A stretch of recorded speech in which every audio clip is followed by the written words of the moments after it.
Okay, so in this chapter, chapter 7, we're going to look at some of the problems at the end of the chapter. I'll start on page 7-47 for those who would like to follow along. So problem number 41 on the bottom of page 747, I have a situation where we have some equipment sold. It was originally purchased for $70,000.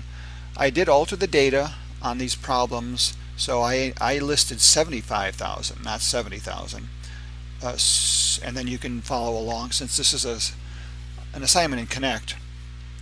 But the method of solving this problem is the same. So we have the cost using my values at 75, depreciation 18,574, dates purchased and sold. We gotta have the sale date here. And then we have the selling price at 50,000. All right, so the first thing they ask for is what is the realized or the mathematical gain or loss? Well, in this case, the mathematical gain or loss would simply be the selling price minus the difference between the original basis and the depreciation. So the cost of the equipment minus depreciation would be netted, because that's your adjusted basis, would be netted against what you sold it for. Well, it turns out that the basis is greater than the selling price, therefore you have a loss of 6,426. This is just a realized loss. And then the nature of this loss is ordinary, since losses are ordinary, whether the assets are income producing 1231 assets or if they're just capital assets, 1221 assets. So that's ordinary in this case. Now we go to B, however. Now the selling price jumps up to $62,000 and they have 60,000 in the problem, so this is an adjusted number. So I use 62,000 and the calculation was the same as above. Take the proceeds and deduct the adjusted basis, which is the cost minus depreciation, and you wind up then with a 5,574 gain, realized gain on the sale. And so the realized gain on the sale in this case may be capital gain, it may be business ordinary gain, that is to say it may be subject to the preferential tax rates or the marginal ordinary tax rates. And we know in this case it's ordinary, this gain. And we know it's ordinary because if we look at the dates, they did not hold this asset more than a year. They held it less than a year. They bought it on November 21st, 2016 and sold it less than a year later. Therefore, this gain is going to be taxed at their marginal ordinary tax rates. All right, down to number 45. Number 45 is found on page 7-49. Just want to run through this surtax calculation with you. All right, so we have a husband and wife filing jointly. They earn $275,000 in salaries and they do not have any net investment income. So the first question asks, how much in surtax will Massa and Hamming pay be assessed on their Form 1040 for 2017? Nothing, because they have no investment income. So there's the surtax then on investment income would not apply. Things change a little bit.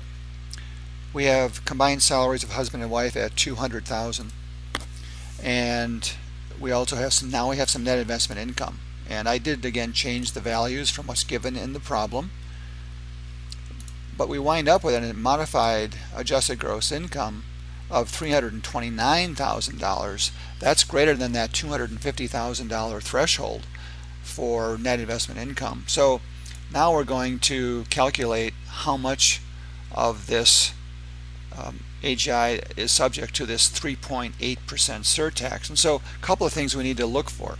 First of all, for Part B, things change a little bit.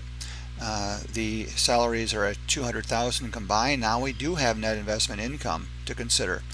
So we will have a surtax. So how much of a surtax? Well, we'll apply this 3.8% against either the difference between $329,000 $200,000 and $250,000, because you recall that anything over $250,000 in modified AGI is subject to this 3.8% surtax. So this little side calculation here, I just took $329,000 and I subtracted that $250,000 threshold. And that's the amount that could be subject to 3.8% surtax. I need to compare then the difference between the modified AGI and that 250,000 threshold against the sum of the net investment income, which is 129,000. So 79,000 is less than 129,000. Therefore, we'd multiply 3.8% times 79,000. And we wind up with 3,002 using my values. Again, your answers will be different because you're using different input values.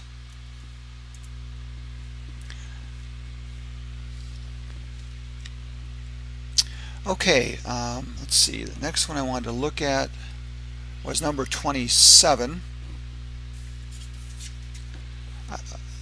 And number 20, problem number, I should say, multiple choice number 27. So 27 on the multiple choice, which is one of your assigned Connect problems, is found on page 7-45. So number 27, multiple choice on page 7-45. In 2014, Grant purchased land for $103,000. I changed it to $104,000. He sold it in 2017 for $114,000. What is the amount and type of gain on this sale before netting any other gains or losses? Well, the amount of the gain is a pretty straightforward calculation, right? It's the sale price minus the purchase price, and that gives you $10,000. And then the type of gain is section 1231.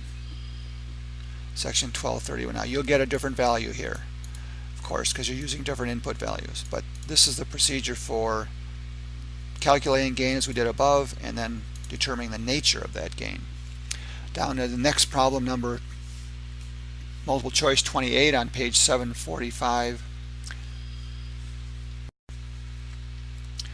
Here we have on May 20th, 2016, Jessica purchased land for their value is $105,647. My value is $106, 106,500, sale price on the land $102,595. That stays the same. Here we had a loss then, since we sold it for less than our basis, and losses, as we know, are ordinary. Again, whether they're in a business or whether they're 1221 capital losses, they're ordinary. Number 36, multiple choice. This one too is assigned, and I'm just going through some of the calculated ones that you might be facing. 36, this is multiple choice question rather, number 36, and this is found on page 7-46 on the very bottom. We have an investor then who received a Form 1099 div with capital gain distribution of $210. I used $200. She also received a Form 1099-B from the sale of 240 shares. She purchased for $2,900. I changed it to $3,000. Also paid $28 commission fee. I kept that the same. Net proceeds on the sale $2,700. Kept that the same. Now we have to determine, first of all, what is the nature of the gain, and this is a capital gain distribution, so this is already calculated for us by the investment company. So what is the nature of this? Well, the nature of this gain is long-term. It's a long-term capital gain, and should have been mentioned in the problem, but it's long-term.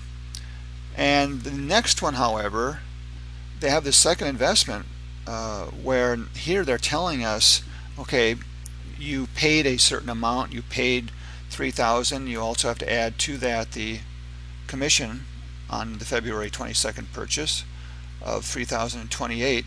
Then you'll compare that to the $2,700 she's net proceeds on the sale, and we know that it looks like the results of this are a short-term loss of $228 here, so I'm just going to put in here.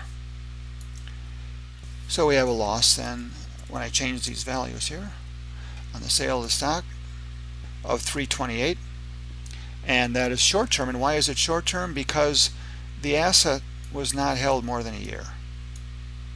It's got to be held more than a year to qualify for the long-term treatment.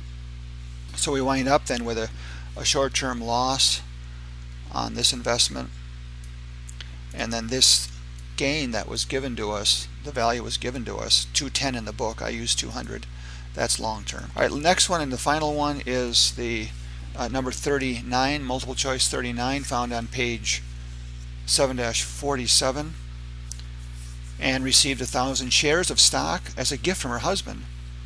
The husband purchased them in 2008. At the time of the gift, the fair market value of the stock was $29,300. Tim's basis was $31,000. If Ann sells the stock for $32,834 in 2017, what is the nature and amount of the gain from the sale? And then select the correct choice. Using the altered values here, and just let's go over those rules I talked about on the PowerPoint. If the fair market value is greater than or equal to the adjusted basis, then the basis for any gain or loss is the donor's basis. So we talked about that earlier in the other video for the PowerPoint. Knowing that, then we can then determine, first of all, the amount of realized gain is relatively straightforward. We would just take the selling price and then we would deduct the basis for the husband. Again, we wouldn't deduct the fair market value at the time of the gift, since it did not, since this rule here, the fair market value was greater than or equal to the basis at the time of the gift. So we have to use then the husband's basis back in 2008. So the basis then, the proceeds exceed the basis, and so we have an amount of gain in using my numbers of 1,750. Okay, again, that's the 33,000 minus the 31,250. Now, and we know it's long term because of the holding period was greater than a year. If you have any questions on these or any other problems, please let me know.